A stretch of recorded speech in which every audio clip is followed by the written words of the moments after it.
इसमें जो बदनीयती मौलवी हजरात की है कि उनको लगता है कि जबरन मजहब की तब्दीली से उनको जन्नत मिल जाएगी। आसिया बीबी की एफआईआर ले लें।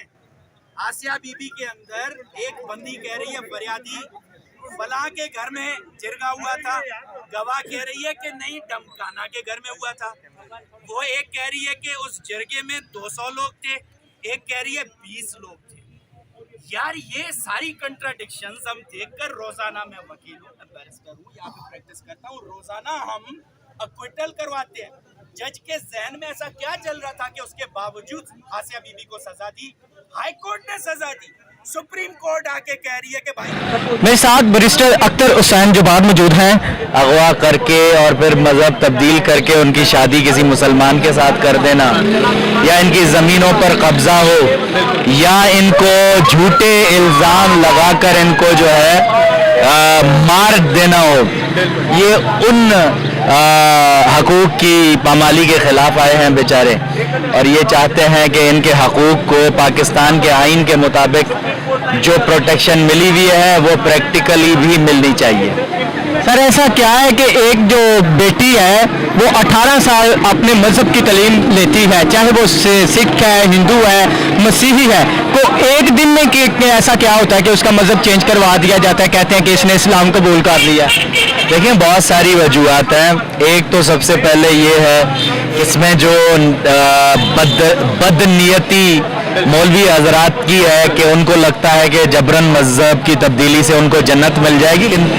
हदीस पाक का मफहूम है कि ऐसे उलमा भी होंगे जिनको उल्टा टांग कर दोज़ख में डाला जाएगा क़यामत के दिन, तो ये उलमा उनमें से हैं। दूसरी वजह ये है कि कुछ लड़कियां प्यार मोहब्बत में भी गुमराह हो जाती हैं। अब देखिए इस्लाम या किसी भी मजहब वो जब आपको कहता है कि जब आप मजहब तब तब्दील करें जब आपको मजहब समझ आए, खुदा की किताब समझ आए, तब आप तब्दील करें। किसी के इश्क मोहब्बत में तो फिर तलाक के बाद क्या करोगे? तलाक के बाद तो फिर जाहिर सी बात है वो वापस चली जाएगी। तो इसका ये मतलब हुआ कि वो भी फिर मजहब की तब्दीली गलत हुई, वो भी नहीं होनी चाहिए। क्योंकि अगर होती है कोई मुसलमान बनता है या कोई हिंदू बनता है तो वो उस मजहब की किताब को मान कर बने, किसी के इश्क में ना बने। दूसरा सवाल, जितने मौलाना साहब और जितने लोग अक्सरियत में हमें देख रहे हैं, क्योंकि कुरान मुक़द्दस की आयत है कि ज़बरदस्ती तो किसी भी मजहब की बेटी से शादी ना करना। अगर हम देख रहे हैं कि पाकिस्तान में तो ज़बरदस्ती ही की जा रही है।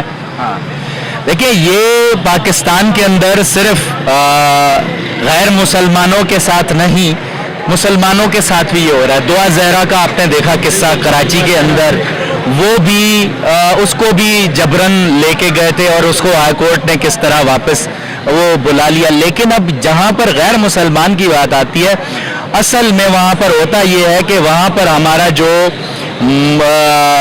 मजहबी लोग जो है वो इतने इंतहा पसंद है कि काफ़ी औकात कोर्टों को डर में फैसले देने पड़ते हैं। तो ये वजह है असल में। नाइंसाफी लोग तो मुसलमान सबके साथ कर रहे हैं, हिंदू भी कर रहा है हिंदू के साथ, मुसलमान भी हिंदू ईसाई के साथ कर रहा है। ऐसा नहीं है कि हम एज अ कौम, एज अ नेशन हम लोग जवाल में हैं। लेकिन बात यहाँ पर ये नुमाया हो जाती है कि जहाँ प्रोटेक्शन देने की बात आती है कि हिंदू गैर मुसलमान लड़की को, वहाँ पे मुसलमान शिद्दत पसंद इतने हो जाते हैं कि कोर्टों के अपने फैसले तब्दील करने पड़ते हैं कोर्टों को। हाँ, थैंक यू सो मच।